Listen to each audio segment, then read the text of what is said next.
ಶ್ರೀ ಪಟೇಲ್ ಶಿವರಾಮ್ ಕರ್ನಾಟಕ ರಾಜ್ಯ ಸಹಕಾರ ರತ್ನ ಪ್ರಶಸ್ತಿ ಪುರಸ್ಕೃತರು, ಮಾಜಿ ಶಾಸಕರು, ವಿಧಾನ ಪರಿಷತ್ ಹಾಸನ ಜಿಲ್ಲೆ. ದೊಡ್ಡಗಣಿಗೆರೆ ಗ್ರಾಮ ಪಂಚಾಯಿತಿ ಚೇರ್ಮನ್ ಆಗಿ, ಹಾಸನ ಜಿಲ್ಲಾ ಪರಿಷತ್ ಅಧ್ಯಕ್ಷರಾಗಿ, ನವದೆಹಲಿಯ ಕ್ರಿಪ್ಕೋ ನಿರ್ದೇಶಕರಾಗಿ, ಹಾಸನದ ಎಚ್ಡಿಸಿಸಿ ಬ್ಯಾಂಕ್ ಅಧ್ಯಕ್ಷರಾಗಿ, ಬೆಂಗಳೂರಿನ ಅಪೆಕ್ಸ್ ಬ್ಯಾಂಕ್ ನಿರ್ದೇಶಕರಾಗಿ, ಹಾಸನ ಜಿಲ್ಲಾ ಸ್ಥಳೀಯ ಸಂಸ್ಥೆಗಳಿಂದ ವಿಧಾನ ಪರಿಷತ್ ಸದಸ್ಯರಾಗಿ, ಹಾಸನ ಜಿಲ್ಲಾ ಹಾಪ್ಕಾಮ್ ಸಂಸ್ಥಾಪಕ ಅಧ್ಯಕ್ಷರಾಗಿ, ಜೆಡಿಎಸ್ ರಾಜ್ಯ ಉಪಾಧ್ಯಕ್ಷರಾಗಿ ಹಾಗೂ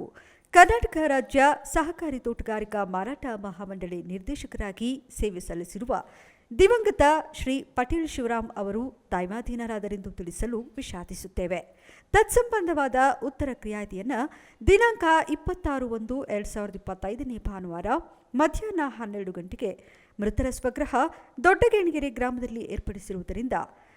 ತಾವುಗಳು ಆಗಮಿಸಿ ಮೃತರ ಆತ್ಮಕ್ಕೆ ಚಿರ ಶಾಂತಿಯನ್ನು ಬಯಸಬೇಕಾಗಿ ಕೋರುವ ದುಃಖಭಾಗಿಗಳು ನಾಗರಾಜ್, ಅಧ್ಯಕ್ಷರು ಎಚ್ಡಿಸಿಸಿ ಬ್ಯಾಂಕ್, ಸ್ವಾಮಿಗೌಡ, ಮಾಜಿ ಉಪಾಧ್ಯಕ್ಷರು ಜಿಲ್ಲಾ ಪಂಚಾಯತ್ ಹಾಸನ, ಬಿದ್ರಕೆರೆ ಜಯರಾಮ್, ನಿರ್ದೇಶಕರು ಎಚ್ಡಿಸಿಸಿ ಬ್ಯಾಂಕ್, ಪ್ರಥಮ ದರ್ಜೆ ಗುತ್ತಿಗೆದಾರರು, ವಜೀರ್ ಖಾನ್, ಮಾಜಿ ಗ್ರಾಮ ಪಂಚಾಯಿತಿ ಸದಸ್ಯರು, ಪ್ರಥಮ ದರ್ಜೆ ಗುತ್ತಿಗೆದಾರರು, ದಿನೇಶ್, ಮಾಜಿ ಸದಸ್ಯರು, ತಾಲೂಕು ಪಂಚಾಯಿತಿ ಕೆಂಚಟಹಳ್ಳಿ, ನಾಗೇಶ್, ಗುತ್ತಿಗೆದಾರರು, ಕಿತ್ತಾನೆ.